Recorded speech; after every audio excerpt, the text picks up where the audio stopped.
Hey folks, welcome back to Keith's Garage. It's spring here in Canada again, and it's time to get this Plymouth back on the road. I didn't drive it much last year. It sat, and one of the worst things with these cars when they sit is they just kind of start to degrade, especially the brakes.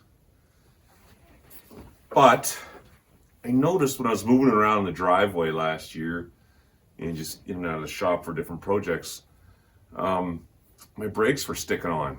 Something wasn't right on the rear brakes. They felt like they were stuck. So probably last summer I jacked the rear end, I took the wheel off, and oh man, there's a bunch of grease all coming out of the wheel bearing area past the seal. It fits over top of the drum center, the hub of the drum. There's a seal on there. The grease is coming out of there, and it was all over my brakes. It was a mess. My brake pads were a mess. So I was like, oh no, I wiped all the grease off. I kind of threw it back together and pushed it in the garage. And then I went online on eBay, and I found a set of these aftermarket seals that work different. They don't seal against the drum of the brake. They seal right in against the backing plate and onto the bearing. I'll show you that later. I'm going to go in and I'm going to replace, I'm going to leave the stock seal in place, but I'm going to put this other seal in behind it. And that should hold the grease in where it's supposed to stay and not get out and contaminate my brakes. I'm sure I've lost at least one set of brake shoes. They'll be now contaminated with oil and grease from the axle there. I'll throw those out. I'm probably going to get them relined. There's a guy in town that locally, he relines brake material. I'll probably get him to reline them. And maybe we'll look at the other side. I don't know what it looks like, but I'm hoping it's just one side. I don't know what causes it. Potentially it could be just a little groove on the hub of the drum maybe, and oil's coming out. The other thing it could be is there's a breather tube on the rear axle housing, and everything gets hot, and the oil and the gases come off the oil when you're driving. You know, like everything's moving in there. The crown pinion is spinning and it's creating heat. And if that axle breather is plugged, it's going to pressurize the rear axle housing, and that could push grease out too. So let's go in there and let's take a look, see what we find.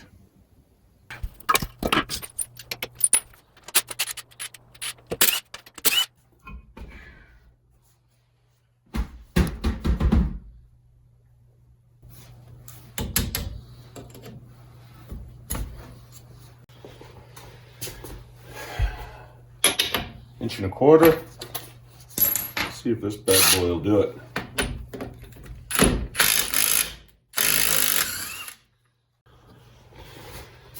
All right, I'm going to show you what I do here to get this. This is a tapered axle shaft, and the brake drum is tapered.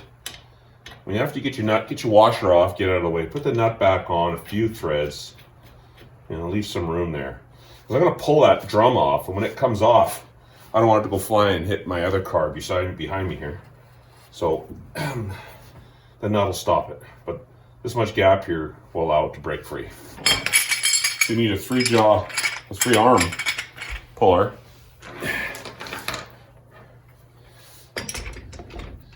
And tighten it in place.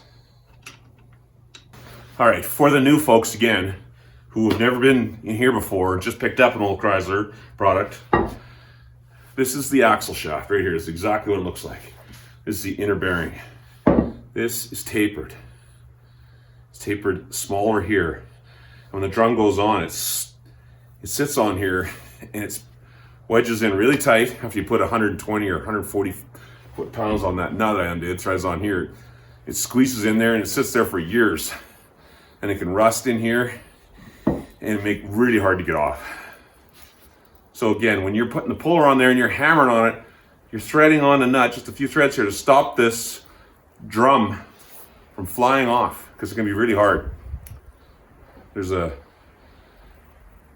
wedge here, a bar, piece of flat steel in this area. What do they call it? A Woodruff key.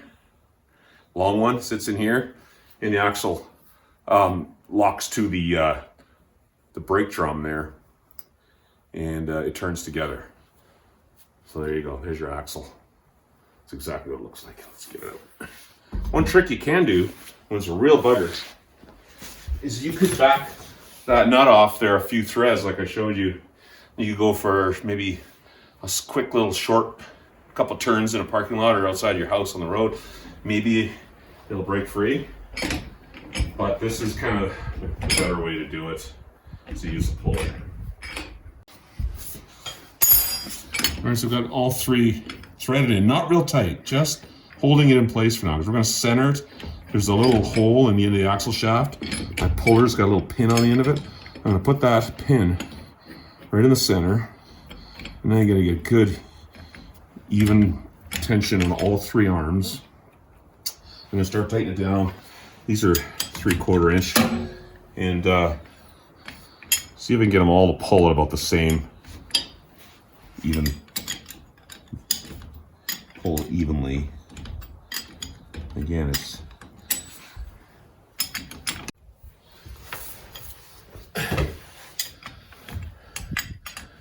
some days I wish I had a 2 or a 4 post hoist, I tell you.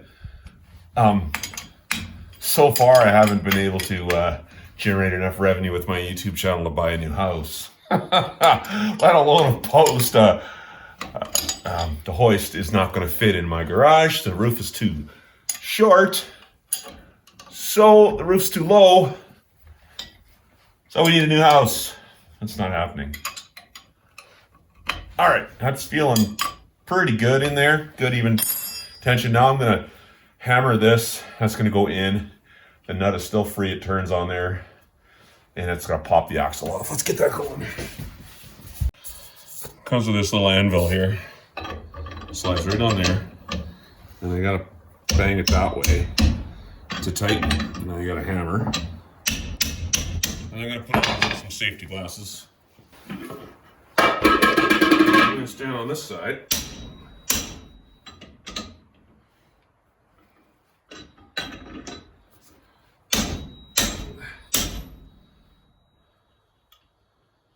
Sometimes it's really a struggle. You can leave it sit for a while, come back, it might break free. I got a lot of pressure on that right now. Do not use any type of anti-seize or anything on the taper. You want it dry. Woo! This one's a pain.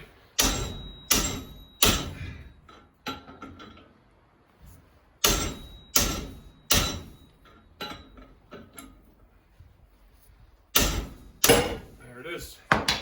Hear that pop? That's it.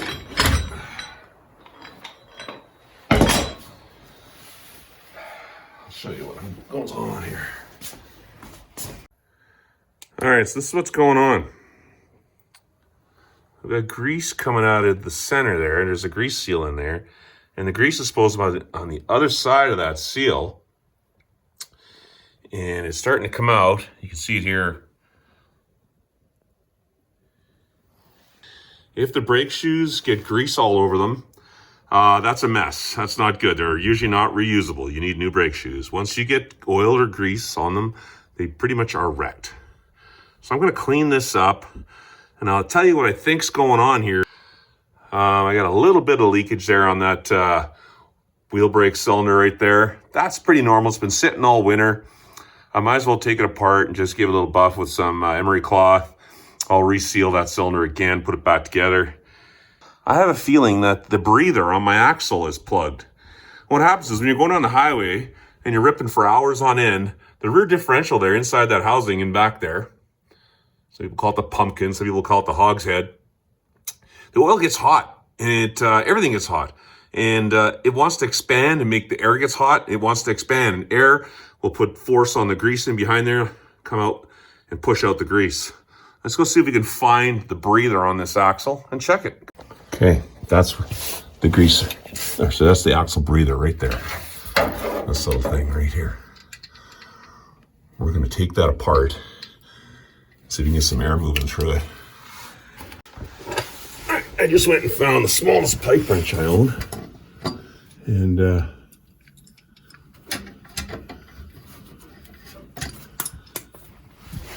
little cap just comes off. Took the cotter pin out. I gotta remember how to use a pipe wrench.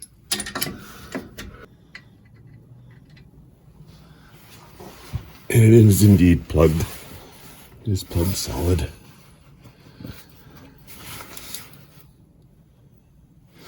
just a little pipe with a hole in it. It's plugged. And that should help me. Axle needs to breathe. Let's clean it up.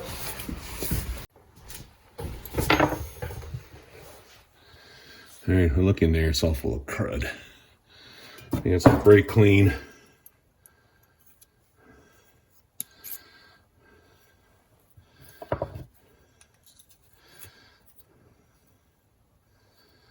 I can see through it now.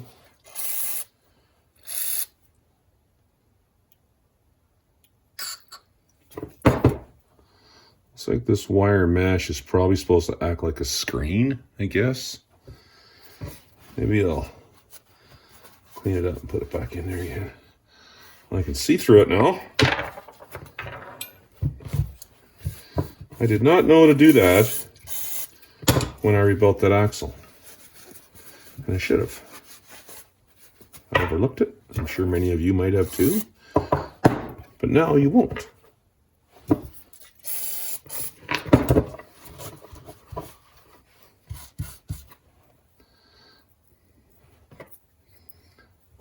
I guess that keeps the bugs out, maybe. Stuff that back in there.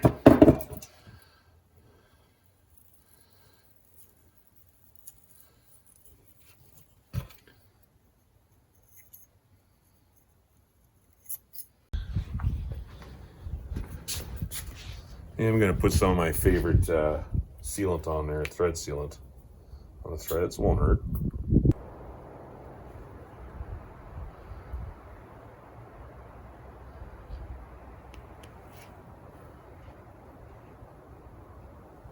No, I'm not going to try and put that back in the bottle. So when I took my wheel apart the very first time, I found these extra seals in there. I'm like, what is this about? These are called Champ items. Rear wheel grease seal. This is original packing. It's for 38, 39, 40, 41 Dodge, Dodo, DeSoto, Plymouth, Chrysler.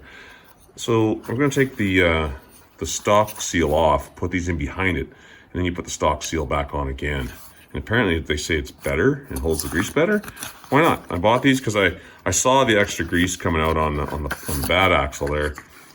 And I thought, let's get ready. Let's put these back in because they were in there when I took the car apart. So it's not going to hurt. I've done a couple of videos on brakes here now.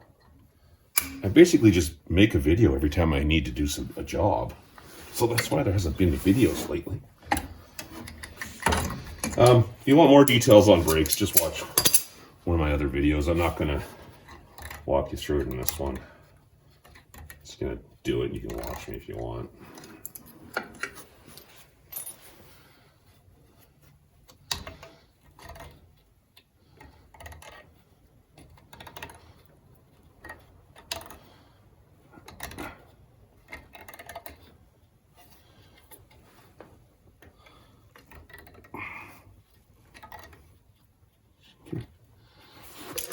Fight me, are you?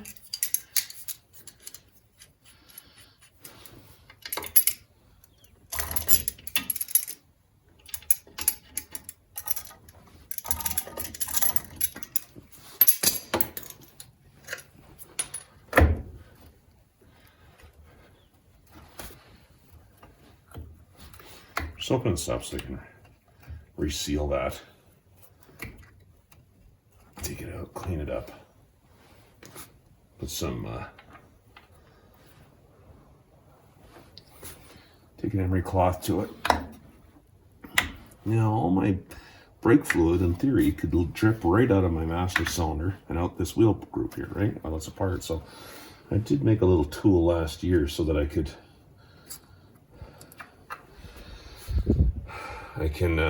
put a vacuum on the master cylinder. So I think I'm going to do that, but let's take this apart.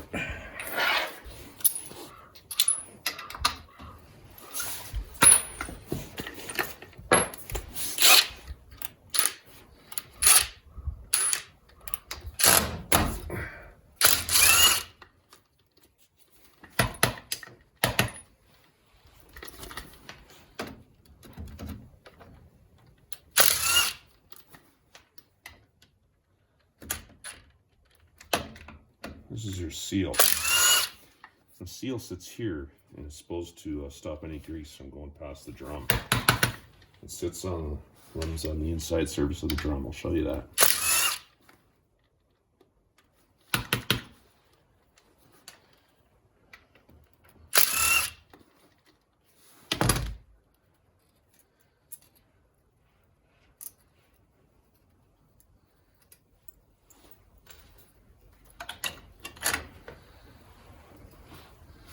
Seal here. There's a drum. And see how that sits right on the drum. It's the right size of the drum. And the grease is going past that seal. So we're going to try and put one of these in there as well. It tells me to put it in there like that. And then put my other drum seal back on. You know, it won't hurt, right? Try it if it helps.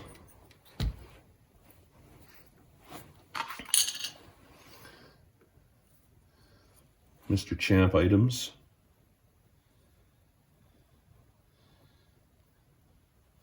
We're going to grease that bearing back up too. I'll show you how to do that later. What do you think?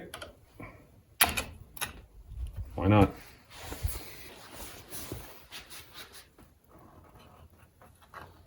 You can see that helping. Well, I should have a little bit of play. I think it's 15 thou, so I have to look up the spec again. That's normal. But if I crank that seal in down, if I put the seal back on and tighten that down, I'd have no play again.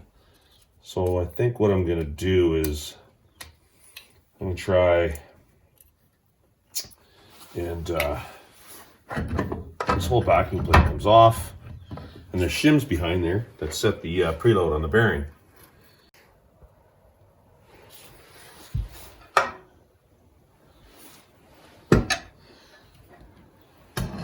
There you can see a shim. And when you tighten everything down, it pushes the axle in place. If you want to bring your axle out just to reset it, just put your drum back on there with the nut on, and just give it a couple of bangs with the drum on like that. And your axle's out completely. Right?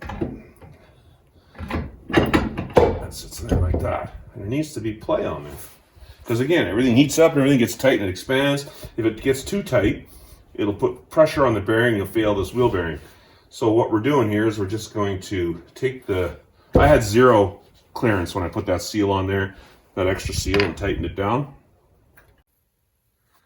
I took some brake clean. I took this whole backing plate off. I degreased everything. I even took emery cloth and I polished my bores here. This is typical storage issues with .3 fluid. You get a little bit of moisture in there and it corrodes. So this is the other seal. I'm going to slide that on there. And I'm going to put the stock seal over top. So the stock seal seals right here and around the drum. And this aftermarket seal seals right in the center. Hoping that's going to keep all the grease in, because my brake pads are literally screwed. See how they're dry up there and then they're coated in grease? Those are done. There's really not much you can do to sacrifice those, salvage them. There's really not much you can do to salvage these now. Okay, so all the bolts and nuts, all the nuts here has already been removed. Lifting my backing plate off. So your shims go right here. And what you're doing is, you're not allowing the backing plate to squeeze all the way tight. And there's a shim here, another shim here. When you tighten the backing plate down on the axle shaft here, the actual outer bearing, I think it's called a cup, is not able to tighten all the way down. It pushes in. And I'm going to reset it again, take it back out, again with the nut on the axle trick.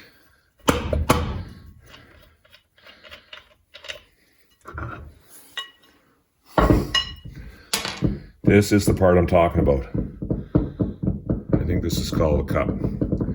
So what happens is as you tighten it down, this pushes in tighter and tighter and tighter against the bearing, and it takes up all the slack. There's no clearance there. You need clearance there because everything heats up. Things get hot, everything expands. What you do is you kind of leave it setting out again, like I just did. I'm not pushing it all the way in. I'm not hammering that in. Put a couple of shims in there. There's varying thicknesses. I happen to have a nice supply of spares. I don't know, you have to probably make your own if you need some. These days they're getting harder to find. Check on eBay. That's my suggestion. See what you can find. And now as I tighten it down, that pushes in, but it stops because the shims don't allow this backing plate to go in as tight as it was before. Right? So I put the nuts on, tighten it up, and in theory, look how much play I got, right? I had none when I took it apart. I think I'm gonna try it there. I might, really, it's a go, no go. It's a trial and error thing. I might put in one more really thin shim there, and then I'll put my feeler gauge on, my dial indicator on the end of the axle shaft to measure free play. This is my collection of spare shims. I've just been keeping my eye out for used parts like hot rodders, guys that are hot rodding these things. They take the powertrain right out, and then they want to sell the axles for cheap. I picked up a rear axle and a couple of them, I think. I've picked up a couple now, parted them out. One of my earlier videos, you can see where I tore apart a spare axle. That's what I was doing, saving things like shims and fittings and all the little things that you think you might need someday, and it's nice to have. All right, so now I'm just gonna crank down a couple nuts here, tighten this up.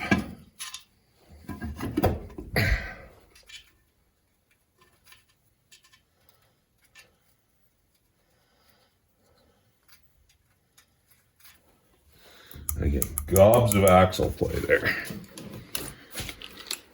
That's going to change real quick.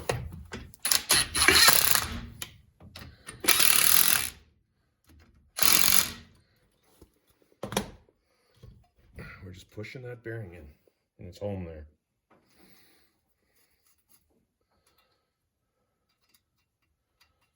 Supposed to be lock washers behind there. I'll put them on later. So I'll check my clearance here.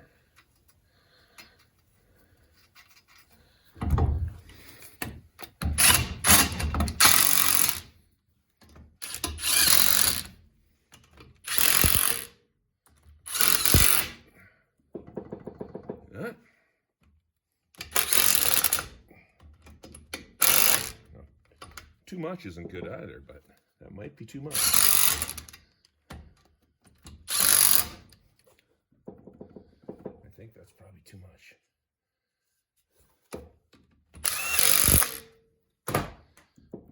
Before I had no clearance at all. Now I've got too much. I'm going to take out the thinnest shim I have and do it again. Okay, I looked up the spec. It says between 3 and 8 thou of an inch is what I'm supposed to have here. So I'm currently sitting on 0, and I pull my axle, and I have like 19. Way too much. So we got to take out a shim and check it again. All right, that looks a whole lot better. I got my shims in. I got my new shoes on. Clean, nice, dry, not oil or grease contaminated shoes. I used my special tool here that I made. If you want one of those tools, check one of my other videos out. I show you how to make one, just to get the shoes concentric, which is the exact same distance from the center of the axle here to the shoe, all the way around.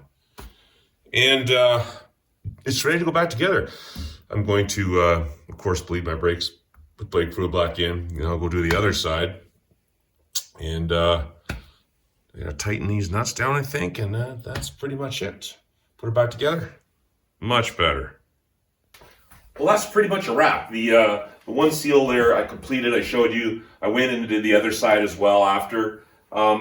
Thinking back about what I was doing there, I struggled a little bit because I didn't quite grasp what was happening, but I had the right axle play between 3 and 8 thousandths of an inch.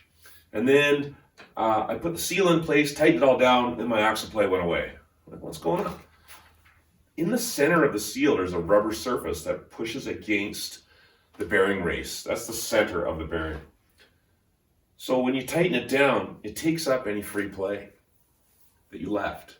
So what I had to do was take the backing plate off, add a couple more shims to make up for the thickness of that seal. Put it back together, tighten the seal down, tighten everything up, had the right amount of axle play. It's ready for use. It's all good. So the last thing I'm left to do here now is bleed the brakes and adjust them. I always adjust them every spring. And get out and put some miles on this car again.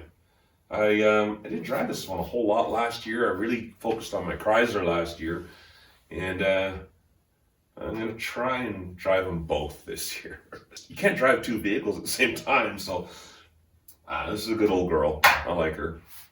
Signed up for some miles. I've done a lot of work on this car in the last 6 years. If you're new to my channel, check back on my earlier videos. I went through a lot of things on this car. All right, so that's it for today on Keith's Garage. And thanks for hanging out. And hopefully we'll see you on the next one.